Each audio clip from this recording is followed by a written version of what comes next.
You're building the empire and we'll help you protect it. because even the most powerful women Still have trust issues.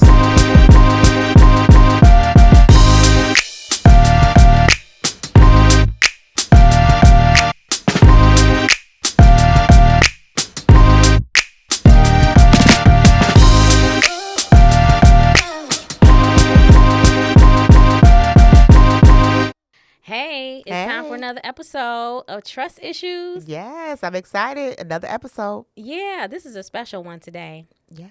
Not only because this is a topic near and dear to my heart, but it's your birthday. It's my birthday. It's my birthday. So I'm excited to be here. And there is no other place I would rather be than be here with my friend, my sister, and sharing these moments because that's how important the podcast is. Yeah. It's so important that even during times we're celebrating, even though we are still celebrating. Yeah, we're going to celebrate. We're still going to celebrate, yes, right? Yes. But I'm just excited to still be here and to another year.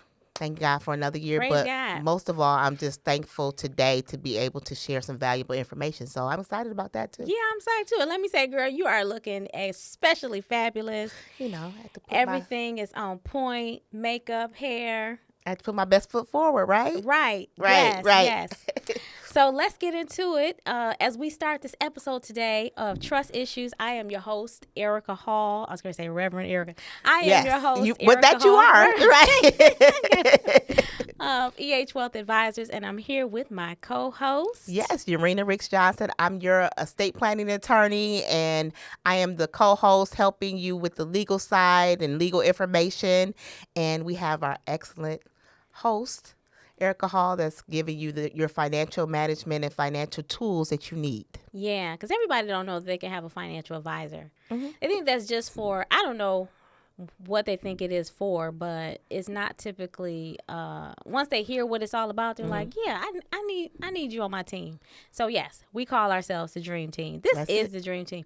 And we're looking to add to the team. We're going to start bringing in some hosts. We are. Some guests. Yes, we're going to bring in some guests, and we're going to try to cover the whole gamut of information and education for you all. So we're going to bring in some other professional, high profile people. Yeah, we got a vast network. Yes, our network is nice. So we're going to bring in some people that's going to be able to provide some additional information. They can kind of help us to provide essential information on trust issues. That's what we talk about, right? All the things that touch your lives.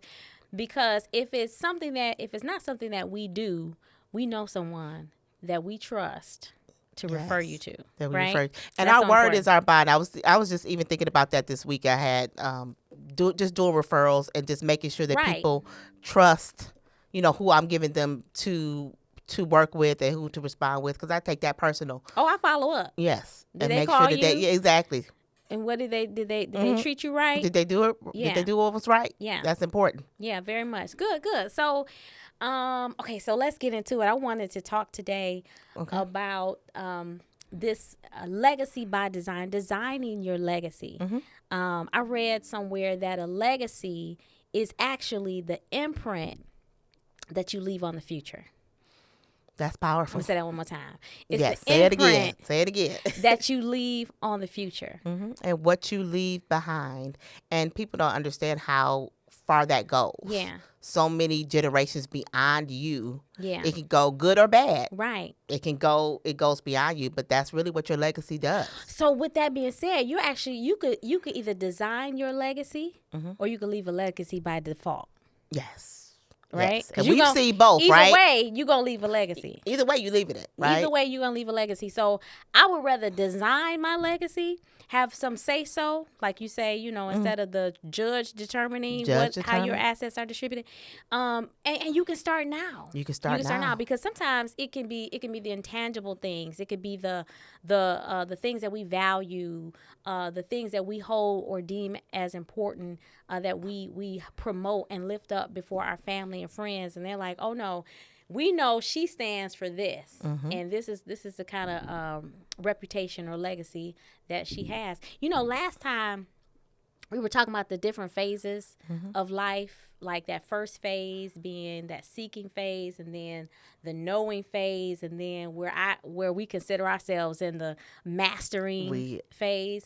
But I talk to people all the time who are in the legacy phase. They're like, you know what? I've built up so much, and I've done really well, or I'm where I want to be, and there are so many things that I can deposit into other people. Yes. Yeah. And so let's talk about how to do that today, because you don't have to be rich and famous to leave a legacy. You don't have to you don't even have to have it all planned out. You're living it every day. Yes. You're living it every day. And so the real question is, are you going to do it by default or by design?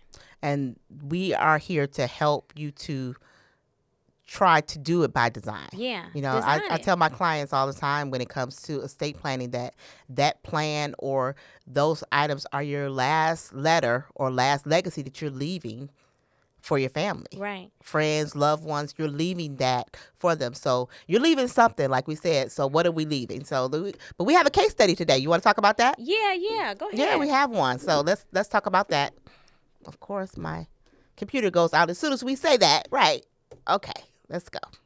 Yeah, we got some folks that have been writing in. So make sure that you send us your questions, and we'll get your questions on the show, and we'll share some of your information. We won't name any names. We'll keep it anonymous, we'll give you some insight to your situation. All right, yes, you got it? Sounds good. Yes, got it. Okay, so this is a case study. We lost my grandfather last year. He never had a will or life insurance. Yeah. Now the family is divided. Some want to sell the house. Some want to keep it. We're fighting over furniture. Wow. It's heartbreaking. How do we make sure that this doesn't happen in our generation? Yeah. This is the story of so many families. We want to honor our loved ones who have passed on, honor their memory, but fighting over their stuff, I'm sure that is not. I mean, some of them leave here and be like, they could fight over it. They could do whatever, right? Right? But then others, you're like, they would be so disappointed that the family is fighting over those things. But they didn't give them anything to go off of, right? Yeah. So what I want to talk about today is not about thinking about what happens when you're gone. I want to talk about what you can do today. Now that you're full of life, now that you are living in the everlap of luxury, right, because you're free, right? You're free because you have already begun to live your dream. You're not striving to try to have a career and all that kind of stuff. You've done it. You've arrived, and now I think you owe it to the rest of us to to share. You owe us something. Yeah, to share. And so I think that for what I tell my parents, what I would tell my parents, like, do me a favor. And sometimes people think you may know what they want or what their wishes are, but if you never say it, if you never write it down, if you never express it, we don't know. Yeah. And I'm guilty of that too. I'm like, I never did say it out loud, So right. So let me. What I meant. Yeah, right. You let me be more intentional about, So legacy starts, of course, with talking, money habits. I don't know why still today it's so taboo to talk about money in our community. Okay, in our community, in our homes. Right. I used to always say, my financial education started off with money don't grow on trees. Right. Turn them lights out. Exactly. Because we got to pay that bill. Don't ask for nothing. Don't look at nothing. Right. Yeah. Yes. So, yes. But my parents, they are redeemed because they are the ones who pushed me and encouraged me to come into the financial services business. That they said, just be better than. And that's such a blessing, as far as with that information. Yeah. And we are clear that people perish because of lack of knowledge. They perish with what they could do in order to leave that legacy that we're talking about, right? Yeah. And if we make better decisions now, it will affect it will affect our family, us, and everyone in the future if we make better decisions now, if we learn the quality of compound interest, right? Those things like risk tolerance that people just you speaking my language, girl. People don't oftentimes talk about. Yeah. Or even talk about setting money to the future where your money is working for you and it's not just about the job. But yes, you've accumulated these things and you're like, no, I'm no longer in debt, or I have little debt, or I've been using debt for me. But now I don't know what to do with the fact that I have these funds that are available to me. Yeah. And I could really make these funds work for me, or I could just leave it there and just say, I got this money in the bank. Think about this. Think about this. I'm going to share some statistics in a sec, but think about this. All of the knowledge that we have is the knowledge that you've accumulated is the knowledge that you funnel through when you're trying to think about what to do with when you get a windfall, when you have money coming in. If all you know is how to spend money, think about that. If your skill set, your financial literacy extends to spending money. Come on, I'm calling on somebody. I'm talking to somebody today. You don't have to raise your hand right now, but just do some introspection. If you don't know how to invest, you don't know about interest rate, what the going interest rates are and where to find the interest rates based just on your savings. Right. If you don't know about investment products, or maybe you should get a financial advisor, first of all. Yes, maybe. But maybe you should focus on some financial literacy. Yes, right? And that's important. And people, I remember back in high school where we used to have the economics class and the financial management type of things, but a lot of those things have been obsolete even in school. Yeah. Or even when it comes to like after that point, even in college, like specifically targeted toward investment, specifically targeted toward budgeting, because I know I didn't get that in college. Right. In college, it was signing up for these credit cards. Yeah, come get these go get your T-shirt, pizza,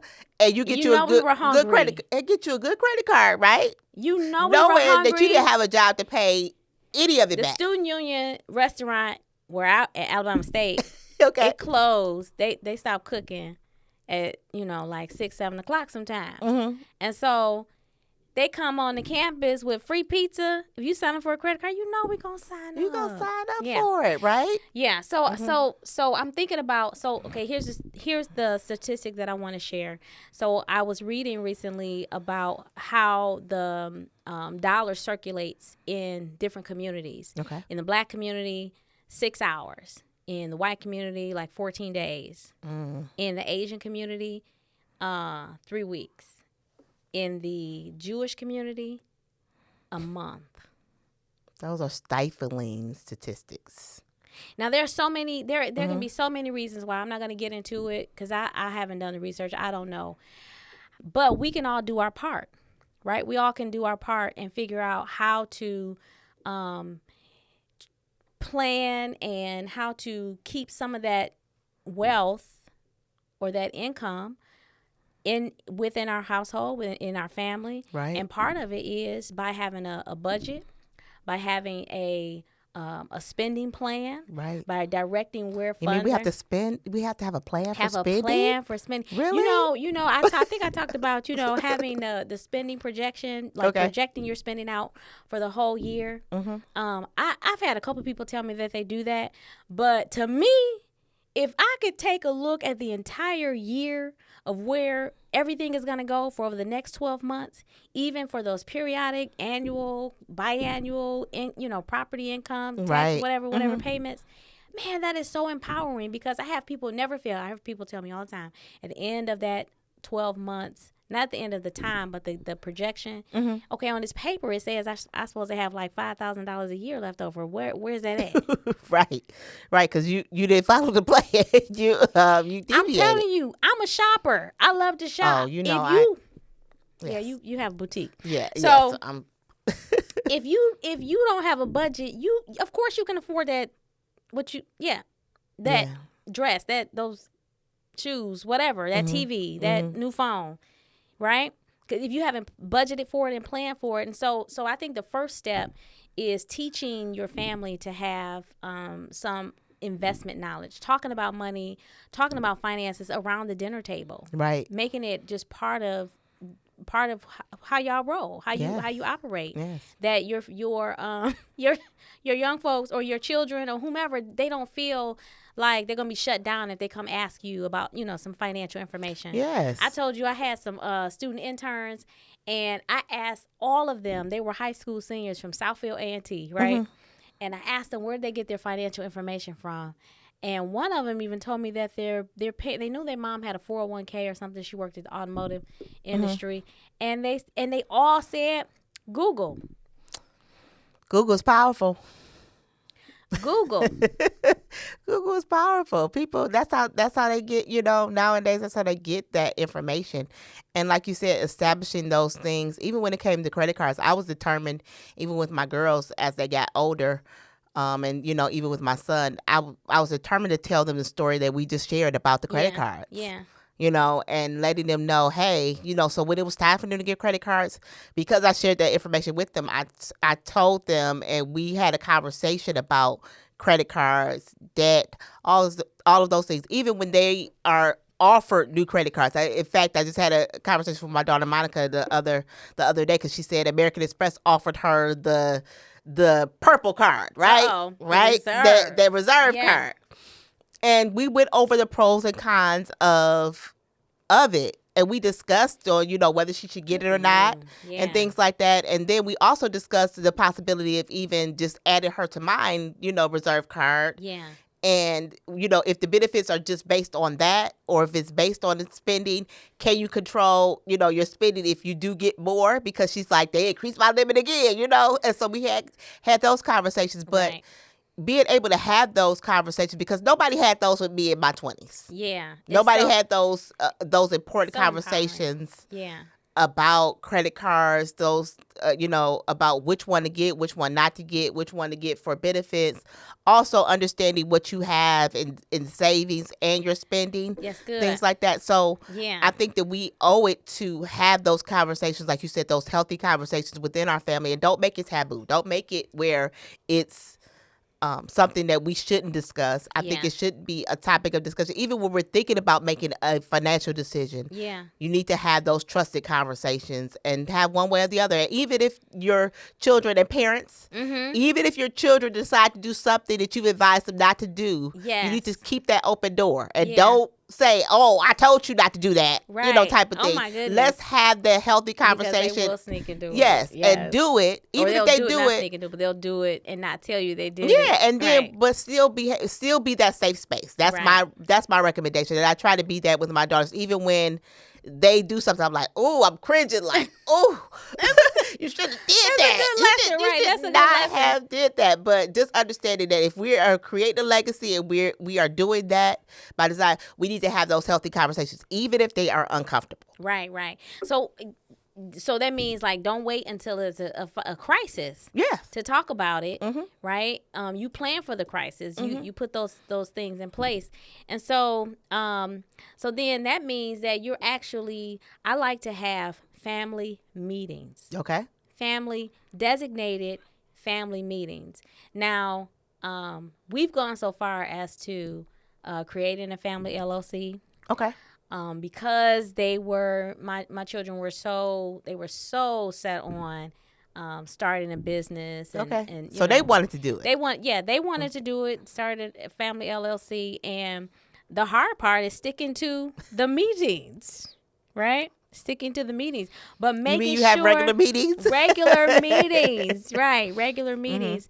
And I mean, it could be on Zoom. Everybody don't have to be there in person or what have you. But having some kind of agenda, you could just be discussing just one thing, just a basic thing about what where's everybody saving. Now I'm trying to talk to them about crypto. And then that's something we're gonna need to talk about too. Yeah. So I think that's important too. And like you said, I've had those conversations too with my daughters about crypto, what I've learned, researched, and things like that. I think that having those conversations about money need to be the norm.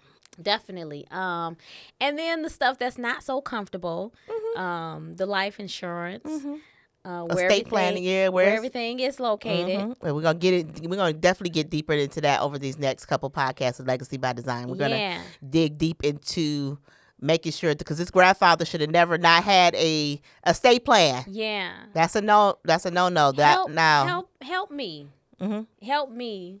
Help you. Exactly. Or help. Don't make it so difficult for those of us who are left behind and who have to handle everything. Because what I see often is the person who so family members typically pick the one who's most responsible, or the one who communicates, the one who the spokesperson for the family, or the one you just see like, okay, they got it together. I'm not gonna have to worry about them, and you name them as your trustee or whatever, or you name them as beneficiary on stuff, and or you put the house in their name or whatever, and they get it.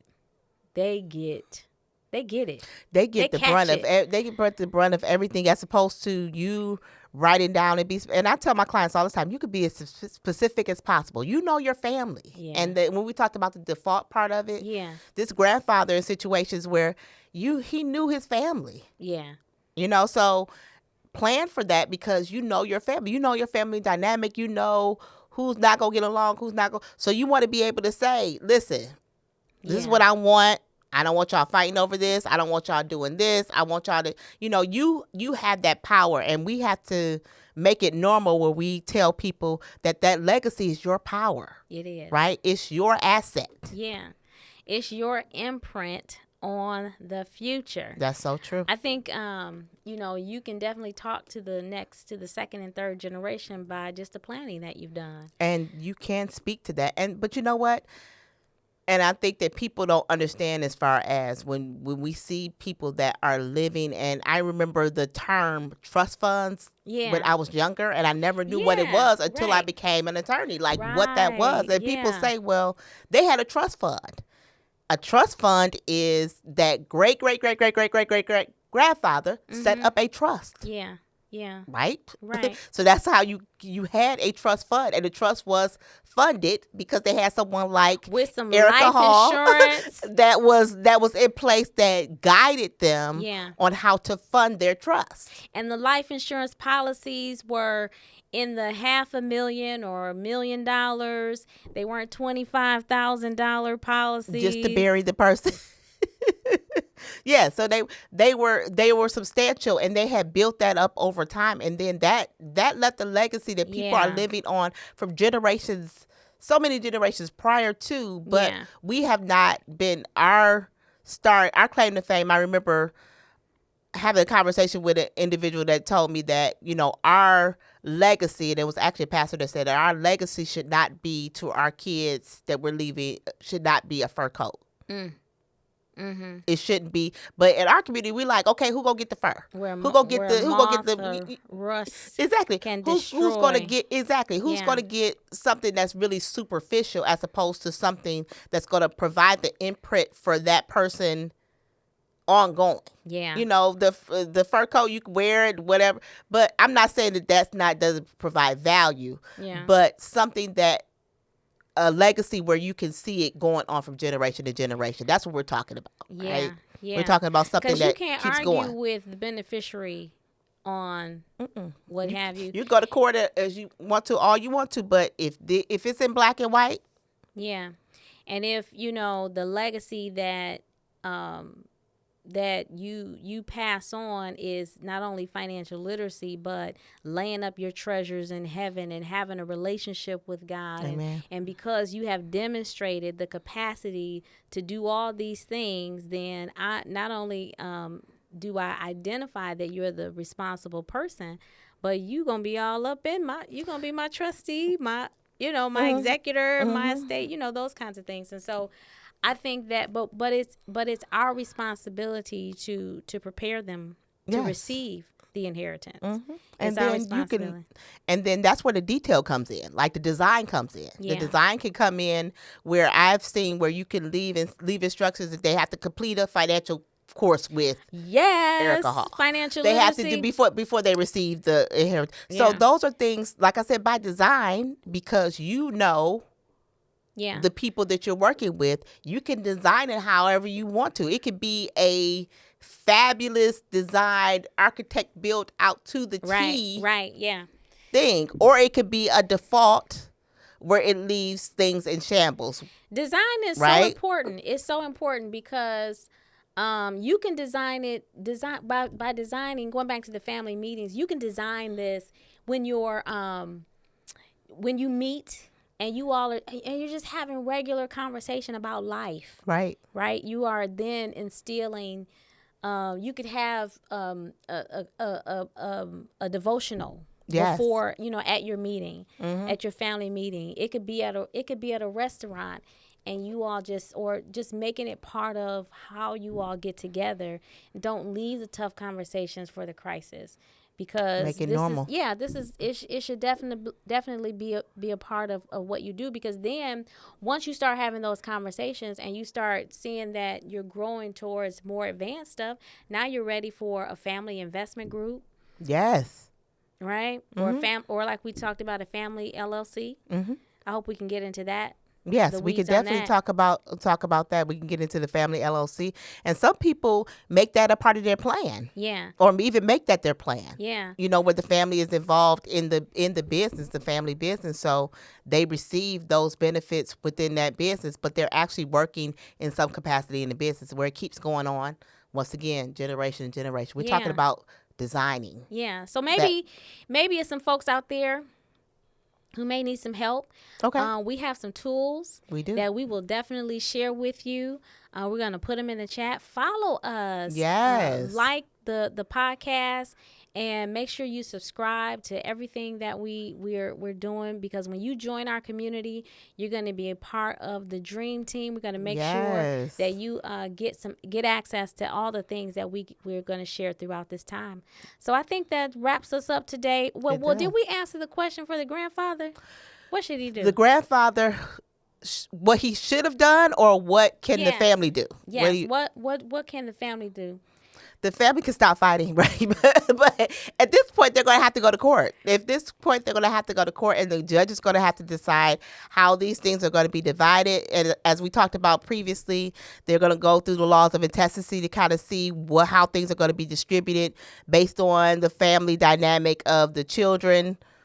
Yeah, grandchildren, depending upon where that's at. But as far as like the house will probably end up being sold and then divided among the children. But once again, you got more information that's out there, and more fees, more things like that that are out there. Mm-hmm. I hear you, but I think by this time you're gonna have a few family members, or I can see that one family member that's like, you know what, y'all can have it.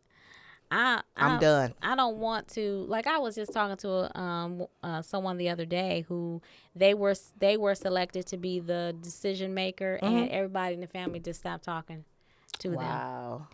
I mean, it's been a few years since they inherited their everything. Family. Huh? Yeah, and the rest of the family was like, we know he left it all to you, but you should give some of it to us. Wow. So. Yeah, there you go. Legacy by design. Legacy by design. There are a lot more topics that we can talk about, but our time is up. It's up. So we're gonna sign off for today, right? Yes, right. So make sure you share this podcast. If you'd like to share your story with us, be sure to send it in to us. You can send it on Reddit, or you can hit us up on Instagram, on Facebook. All of the platforms, we read them. We'll get your information, and we'll share it on the podcast here. We'll share it. All right, signing off. Signing off.